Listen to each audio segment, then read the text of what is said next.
তো hello guys, সবাই কেমন আছো? আশা করি সবাই ভালো আছো, আমি অনেক ভালো আছি। আজকের ব্লগটা সকাল থেকে স্টার্ট করলাম, আর সকালে উঠতে না উঠতে এত সুন্দর বৃষ্টি নেমেছে আকাশে, দেখো কতটা সুন্দর লাগছে দেখতে সাইডটা। তারপর দেখো মা দেখি পটল চিংড়ি রান্না করছিল, আর আমি রান্নার কাছে আসা মাত্রই মা বললো আমাকেই রাঁধতে, আর মা অন্য কাজগুলো করছিল। এখানে আমি রান্নাটাও স্টার্ট করে দিচ্ছি। প্রথমে আমি আলু কড়া ভেজে নিচ্ছি। অবশ্য মা আগের থেকে সবকিছু রেডি করে রেখেছিল, আর সবকিছু রেডি করে থাকলে রাতে তো মোটামুটি ভালোই লাগে। আর এইখানে দেখো চিংড়ি মাছ নিয়ে এসলাম বাজার থেকে অনেকগুলো, মানে আমার ভাই শেষ করে দিয়েছে সব খেয়ে, আর অল্প কড়াই আছে। তো চলো এই কটাতে আজকে তরকারি করবো। আর এইদিকে দেখতে পাচ্ছ আমার আলু কড়াও ভাজা হয়ে গেছে, আর এখানে আমি তেলের ভিতরে এখন পটলগুলো দিয়ে দিচ্ছি ভাজার জন্য।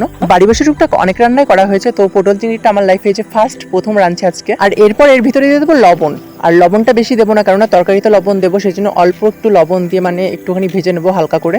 আর এখানে আমার সবকিছুই ভাজা হয়ে গেছে, আলু পটল দেখতে পাচ্ছ, আর পটলটা অতটা মানে ভাজা করিনি, মানে হালকা। তারপরে একই তেলের মধ্যে ফোড়নের জন্য দিয়ে দেবো গোলমরিচ, এলাচ, দারচিনি, তার সাথে তেজপাতা। তারপর দিয়ে দেবো জিরে অল্প করা, তারপরে একটু নাড়ানাড়ি করে নেবো।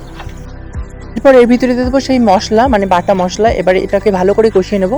গাইজ, এই যে তেলের ভিতরে যে ফোড়নের জন্য যে এলাচ গোলমরিচগুলো দিয়েছি, এগুলো মানে আমার মা একদম পছন্দ করে না দিতে, তো আমি যে রান্নাই করি না কেন ওটা আমার দিই, আমার খুব ভালো লাগে, কারণ একটা ফ্লেভার আসে আলাদা। তারপর এর ভিতরে দিয়ে দেবো স্বাদ মতো লবণ, হলুদ, এরপরে আর দিয়ে দেবো হচ্ছে লঙ্কার গুঁড়ি।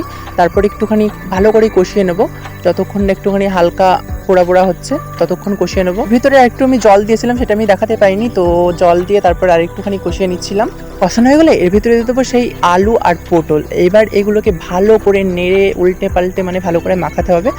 তারপর একটুখানি ভাজা ভাজা হওয়ার পরে আর দেখতে পাচ্ছ আমি জল দিয়ে দিচ্ছি। গাইজ, এই তরকারির ভিতরে জল দেওয়ার পরে মানে এই যে ধৈর্যটা, মানে জলটা টানার আমার তো একদমই নেই, আমার তো বিরক্ত লাগে। মাঝে মাঝে তো ফোন নিয়েও মানে দেখা শুরু করে দিই রান্না করার সময়।